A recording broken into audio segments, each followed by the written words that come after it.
भारत में cyber fraud के मामले लगातार बढ़ते ही जा रहे हैं। Antivirus mobile security company McAfee की रिपोर्ट के मुताबिक भारत में इंटरनेट यूज़र को हर दिन 12 फेक मैसेज मिलते हैं। स्कैम से जुड़े ये मैसेज यूज़र को ईमेल, टेक्स्ट और सोशल मीडिया प्लेटफॉर्म के जरिए मिलते हैं। रिपोर्ट के मुताबिक 64% इंटरनेट यूज़र इन स्कैम में फंस जाते हैं। सर, ये किस तरह के मैसेजेस होते हैं जिनमें ज़्यादातर लोग फंस जा रहे हैं? ये खबर आज के लिए सबसे महत्वपूर्ण और जानना ज़रूरी है, और ख़ासतौर से भारत के लोगों के लिए। भारत पर एक तरह भारत के आमतौर पर डिजिटली सीमित जानकारी वाले लोग, भाषाई दृष्टि से उतने सहज लोग नहीं जो कि अंग्रेजी को नहीं समझ सकते हैं, और आर्थिक मामलों पर और जटिलताओं पर कम जानकारी रखने वाले लोगों पर एक तरह से ऑनलाइन ठगों ने धावा बोल दिया है। मैकेफी की रिपोर्ट ये बता रही है कि भारत में फिशिंग के मामले बहुत तेज़ी से बढ़ रहे हैं। भारत में असंख्य वेबसाइट प्रतिदिन बन रही हैं फिशिंग के लिए, और दो सबसे महत्वपूर्ण तरीके हैं जो भारतीयों की सबसे कमज़ोर नस है, जहाँ पर भारतीय सबसे ज़्यादा वल्नरेबल हैं, उन्हें टारगेट करते हैं। सबसे ज़्यादा मैसेज आते हैं जॉब अलर्ट को लेकर। बेकारी है भारत में, बेरोजगारी है, लोगों के पास काम नहीं है, उनके मोबाइल पर मैक्सिमम मैसेज जॉब को लेकर आते हैं। यहाँ नौकरी उपलब्ध है, यहाँ काम उपलब्ध है, और इन्हें लोग क्लिक करते हैं। उन्हें पता नहीं कि फ्रॉड मैसेज होता है, और इसके बाद वो स्कैम में फंस जाते हैं, उनका डेटा चोरी हो जाता है। और दूसरा सबसे बड़ा फ्रॉड बैंकों के नाम पर हो रहा है। बैंकों के फ़ोन पेमेंट ऐप्स के इनके मैसेजेस ने भारत के लोगों को एक तरह से उनका जीना हराम कर रखा है। ये स्थिति है। मैकेफी की रिपोर्ट बता रही कि हर व्यक्ति, अधिकतम लोग ये नहीं समझ पाते कि ये मैसेज फ्रॉड है या गलत है, और वो अचानक इसे क्लिक कर देते हैं और उनकी उंगलियां वहाँ पहुँच जाती हैं, और पहुँचते ही लोग इस जाल में फंस जाते हैं।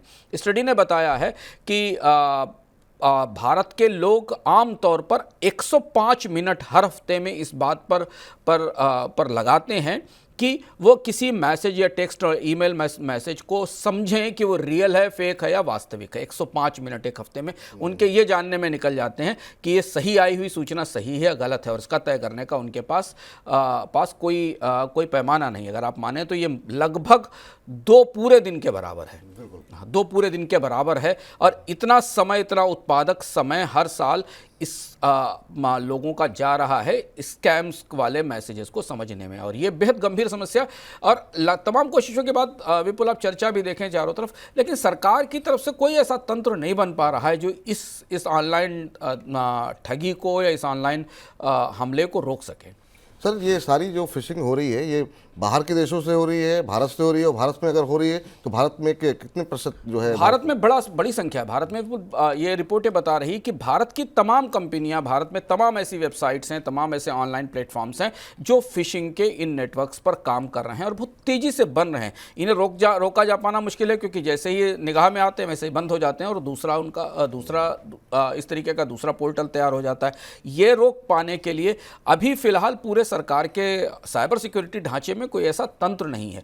आप अगर ध्यान से देखें तो TRAI मोबाइल कंपनियों को online mobile messages, marketing message रोकने पर बाध्य नहीं कर पा रही है, किसी तरीके से उसे रोकने की कोशिश नहीं कर पा रही।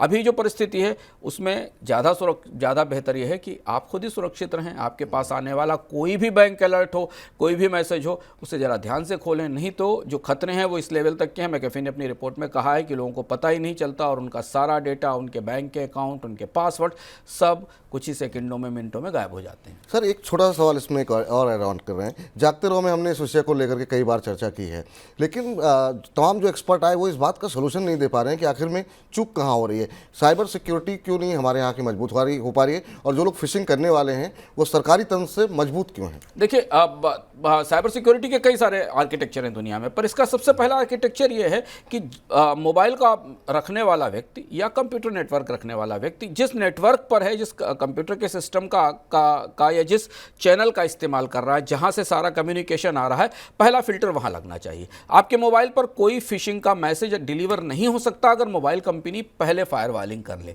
और इस बात पर सरकार को मोबाइल कंपनियों को तैयार करना चाहिए। आपके पास आने वाली कोई भी मैसेजेस, गूगल और इन तमाम लोगों ने स्पैम मैसेज को छांटने की व्यवस्था की है, तैयारी की, लेकिन फिर भी अभी काफ़ी मैसेजेस आ रहे हैं।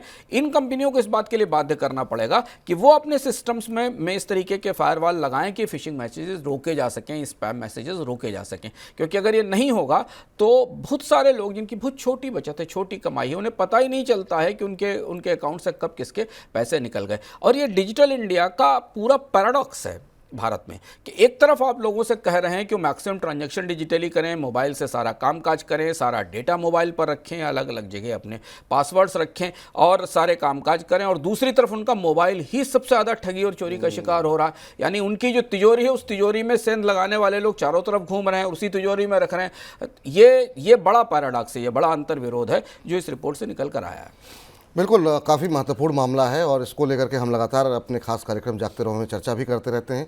तो आप भी सुरक्षित रहें और अपनी जेब का ध्यान रखें, और हमारे खास कार्यक्रम जागते रहो पे आपकी नज़रें लगातार होनी चाहिए कि वहाँ पर किस तरीके से ठगी हो रही है, कैसे आप बच सकते हैं, इसकी तमाम जानकारियाँ वहाँ पर आपको मिल सकती हैं।